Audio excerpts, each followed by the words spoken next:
नमस्कार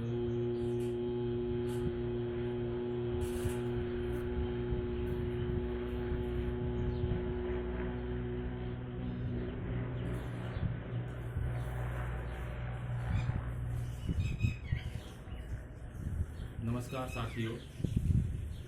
आज हम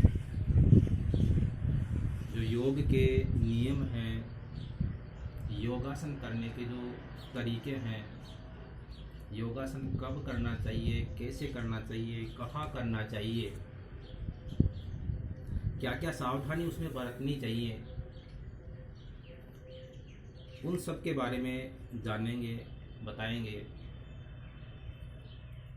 योगासन के नियम तो वैसे बहुत सारे हैं, लेकिन जो मुख्य जिनको मानना अति आवश्यक होता है, अगर हम उनको फॉलो नहीं करेंगे, नहीं मानेंगे, तो योग के जो लाभ हैं या तो वो कम मिलेंगे या मिलेंगे नहीं, या उनसे कुछ हानि भी हो सकती है। योगासन के नियमों में बात करें तो सबसे पहला जो नियम है वो ये है कि योगासन हमेशा प्रातःकाल ही करना चाहिए। सायंकाल भी कर सकते हैं, लेकिन सायंकाल योगासन करने के लाभ कम मिलते हैं। सुबह की बात करें तो सुबह ब्रह्म मुहूर्त हम जिसको कहते हैं,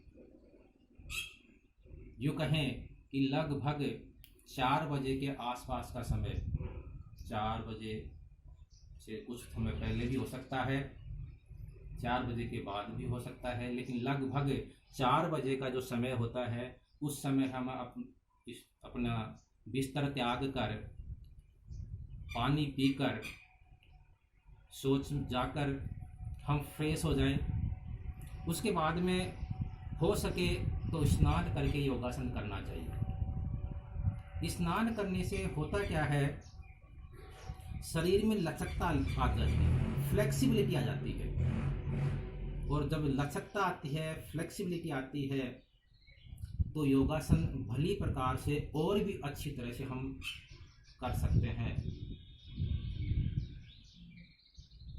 नंबर 2, हम दूसरे नियम की बात करें तो आसन करने का जो स्थान होता है, योगासन प्राणायाम ध्यान करने का जो स्थान होता है, वो स्थान बिल्कुल शांत, स्वच्छ होना चाहिए।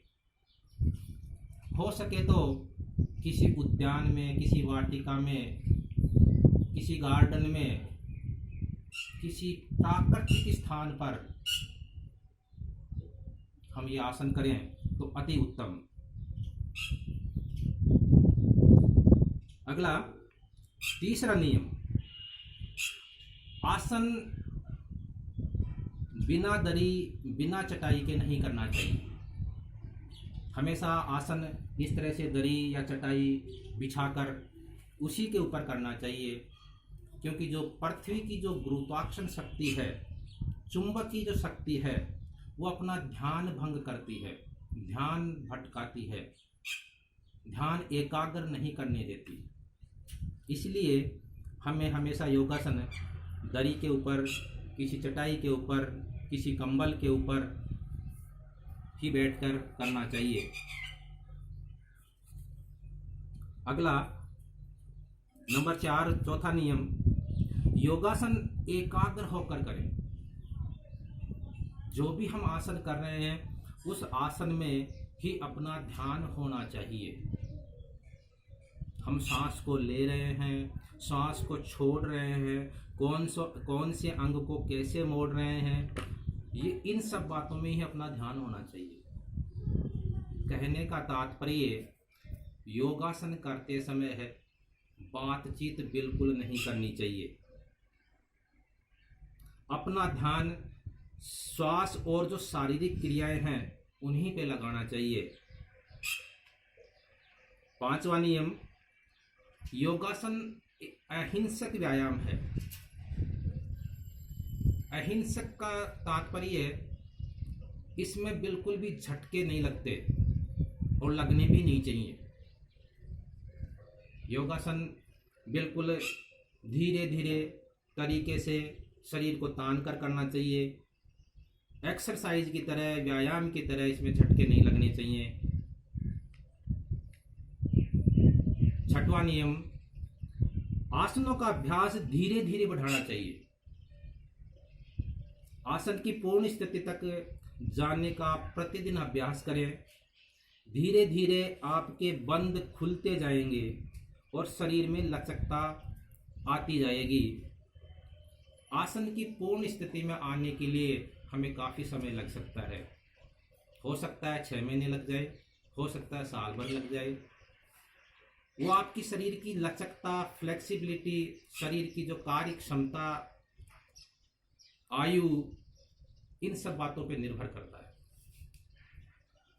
बालक अगर योगासन करेगा, युवा अगर योगासन करेगा, उसमें फ्लेक्सिबिलिटी ज़्यादा होती है, लचीलापन ज़्यादा होता है, तो वो आसन की स्थिति में जल्दी पहुंच जाता है। आसन की पूर्ण स्थिति में उसको जाने में कठिनाई नहीं होती है।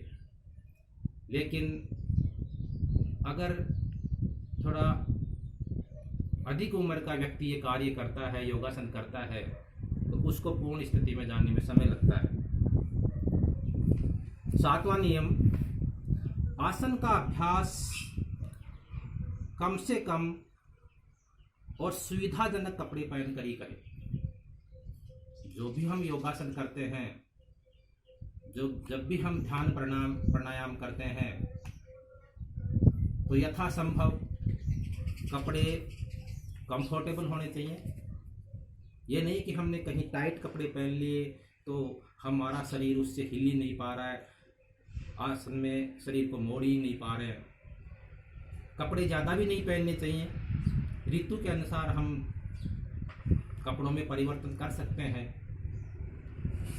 सर्दी ऋतु में गर्म कपड़े पहन सकते हैं, लेकिन गर्मी ऋतु के अंदर हम यथासंभव जितने कम से कम कपड़े पहन सकें उतने पहनने चाहिए। आठवां, योगासन हमेशा किसी जानकार व्यक्ति की देखरेख में करना चाहिए, क्योंकि विधि अनुसार हम योगासन नहीं करेंगे तो उसके लाभ कम होंगे, हानि होने की संभावना भी बनी रहती है। नौवां, यौगिक आसन खाली पेट करना चाहिए। योगासन करने के बाद भी कम से कम 1 घंटे तक कुछ भी नहीं खाना पीना चाहिए। 1 घंटे बाद में सबसे पहले अति उत्तम होगा कि हम कोई जूस ले, कोई फलाहार ले, उसके बाद में हम भोजन कर सकते हैं। इससे होगा क्या, योगासन के लाभ पूर्ण तरीके से हमें प्राप्त होंगे। 10वां, 3 माह के गर्भ धारण के बाद में कम से कम